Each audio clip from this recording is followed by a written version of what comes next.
سورہ انعام آیات نمبر 118 تا 127 میں مسلمانوں کو تلقین کہ جو کچھ اللہ نے تمہارے لیے حلال قرار دے دیا ہے وہ کھاؤ، اور گمراہ لوگوں کی بات نہ مانو۔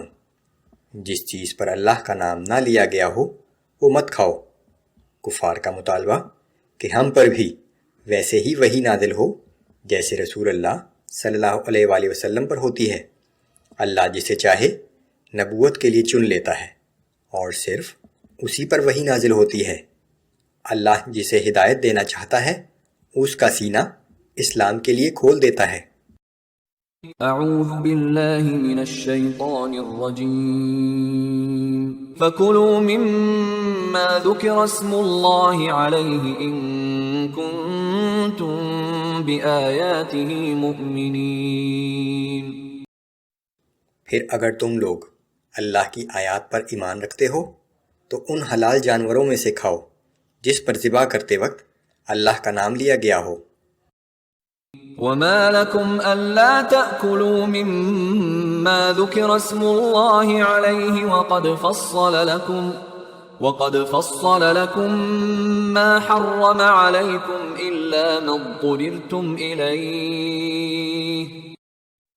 آخر تمہارے پاس کیا عذر ہو سکتا ہے کہ تم اس جانور میں سے نہ کھاؤ جس پر ذبح کے وقت اللہ کا نام لیا گیا ہو، حالانکہ اللہ نے ان تمام جانوروں کی تفصیل بتا دی ہے جن کو تم پر حرام کیا گیا ہے، سوائے یہ کہ تم کسی وقت مجبور ہو جاؤ۔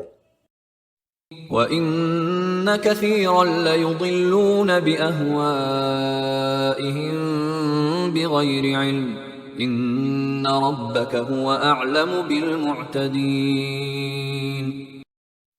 اور یقیناً بہت سے لوگ ایسے ہیں کہ بلا کسی علم و تحقیق کے محض اپنی خواہشات کی بنا پر لوگوں کو بہکاتے پھرتے ہیں۔ بے شک آپ کا رب ان حد سے تجاوز کرنے والوں کو خوب جانتا ہے۔ وَذَرُوا ظَاهِرَ الْإِثْمِ وَبَاطِنَهُ إِنَّ الَّذِينَ يَكْسِبُونَ الْإِثْمَ سَيُجْزَوْنَ بِمَا كَانُوا يَقْتَرِفُونَ۔ اور تم ظاہری گناہوں کو بھی چھوڑ دو اور باطنی گناہوں کو بھی چھوڑ دو، بلا شبہ جو لوگ گناہ کا ارتکاب کر رہے ہیں ان کو عنقریب ان کے اعمال کی سزا ملے گی۔ وَلَا تَأْكُلُوا مِمَّا لَمْ يُذْكَرِ اسْمُ اللَّهِ عَلَيْهِ وَإِنَّهُ لَفِسْقٌ۔ اور جس جانور پر ذبح کرتے وقت اللہ کا نام نہ لیا گیا ہو اس میں سے نہ کھاؤ، بلا شبہ اس کا کھانا کھلی نافرمانی ہے۔ وَإِنَّ الشَّيَاطِينَ لَيُوحُونَ إِلَىٰ أَوْلِيَائِهِمْ لِيُجَادِلُوكُمْ وَإِنْ أَطَعْتُمُوهُمْ إِنَّكُمْ لَمُشْرِكُونَ۔ اور بے شک شیاطین اپنے رفیقوں کے دلوں میں وسوسے ڈالتے رہتے ہیں کہ تم سے بیکار جھگڑا کریں، اور اگر تم نے ان کی اطاعت کی تو یقیناً تم بھی مشرک ہو جاؤ گے۔ أَوَمَنْ كَانَ مَيْتًا فَأَحْيَيْنَاهُ وَجَعَلْنَا لَهُ نُورًا يَمْشِي بِهِ فِي النَّاسِ كَمَنْ مَثَلُهُ فِي الظُّلُمَاتِ لَيْسَ بِخَارِجٍ مِّنْهَا۔ کیا ایک ایسا شخص جو پہلے مردہ تھا پھر ہم نے اسے زندگی بخشی اور ہم نے اس کو ایک ایسا نور عطا کیا جس کی روشنی میں وہ لوگوں کے درمیان چلتا پھرتا ہے، بھلا یہ اس شخص کے برابر ہو سکتا ہے جو تاریکیوں میں پڑا ہو اور ان تاریکیوں سے نکل نہ سکتا ہے؟ ایسا شخص جو کفر کی گمراہی میں مبتلا ہے اللہ کے نزدیک اس کی مثال مردہ شخص کی طرح ہے، اور جو شخص ایمان لے آیا اس کی مثال زندہ انسان کی ہے۔ كَذَلِكَ زُيِّنَ لِلْكَافِرِينَ مَا كَانُوا يَعْمَلُونَ۔ اسی طرح کافروں کے وہ برے اعمال جو وہ کر رہے ہیں ان کی نظر میں خوشنما بنا دیے گئے ہیں۔ وَكَذَلِكَ جَعَلْنَا فِي كُلِّ قَرْيَةٍ أَكَابِرَ مُجْرِمِيهَا لِيَمْكُرُوا فِيهَا۔ اسی طرح ہم نے ہر بستی میں اس کے بڑے بڑے مجرموں کو موقع دیا ہے کہ وہ اس بستی میں مکر و فریب کرتے رہیں۔ وما يمكرون إلا بأنفسهم وما يشعرون۔ در حقیقت وہ اپنے آپ ہی کو دھوکہ دے رہے ہیں، لیکن ان کو اس بات کا بھی شعور نہیں ہے۔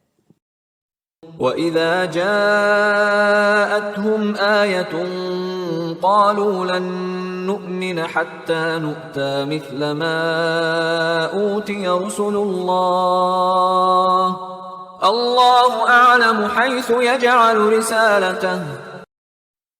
اور جب ان کے پاس کوئی نشانی آتی ہے تو کہتے ہیں ہم تو اس وقت تک ایمان نہ لائیں گے جب تک ہمیں بھی وہی کچھ نہ دیا جائے جو اللہ کے رسولوں کو دیا گیا ہے، لیکن یاد رکھو کہ اللہ ہی بہتر جانتا ہے کہ وہ اپنا منصب رسالت کس کو بخشے۔ منکرین کا کہنا تھا کہ ہم اس وقت تک ایمان نہیں لائیں گے جب تک وہ ساری نشانیاں جو رسول کو دی جاتی ہیں ہمیں بھی نہ دی جائیں، ہم پر بھی وہی نازل ہو۔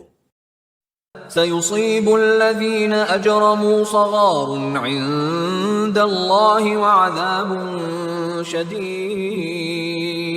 وَعَذَابٌ شَدِيدٌ بِمَا كَانُوا يَمْكُرُونَ۔ ان قریب ان مجرموں کو اپنی مکاریوں کی پاداش میں اللہ کے ہاں ذلت اور سخت عذاب سے دوچار ہونا پڑے گا۔ فَمَن يُرِدِ اللَّهُ أَن يَهْدِيَهُ يَشْرَحْ صَدْرَهُ لِلْإِسْلَامِ۔ جس شخص کو اللہ ہدایت دینا چاہتا ہے اس کا سینہ اسلام کے لیے کھول دیتا ہے۔ وَمَن يُرِدْ أَن يُضِلَّهُ يَجْعَلْ صَدْرَهُ ضَيِّقًا حَرَجًا كَأَنَّمَا يَصَّعَّدُ فِي السَّمَاءِ۔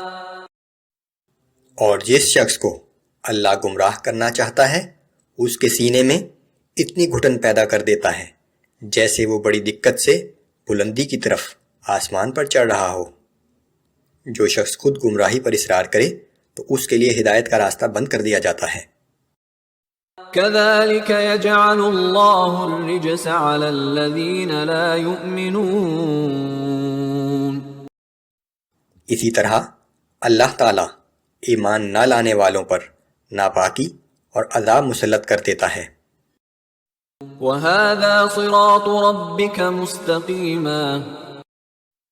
اور یہ دین اسلام ہی آپ کے رب کا بتایا ہوا سیدھا راستہ ہے۔ قَدْ فَصَّلْنَا الْآيَاتِ لِقَوْمٍ يَذَّكَّرُونَ۔ بے شک ہم نے نصیحت قبول کرنے والے لوگوں کے لیے آیات کو کھول کھول کر بیان کر دیا ہے۔ لَهُمْ دَارُ السَّلَامِ عِندَ رَبِّهِمْ وَهُوَ وَلِيُّهُمْ بِمَا كَانُوا يَعْمَلُونَ۔ اس طرز عمل کی وجہ سے جو انہوں نے اختیار کیا ان کے رب کے پاس ان کے لیے امن و امان والا گھر ہے، اور اللہ ہی ان کا دوست اور مددگار ہے۔ قیامت کے دن ان کے اعمال کی وجہ سے انہیں جنت میں بہترین گھر دیا جائے گا۔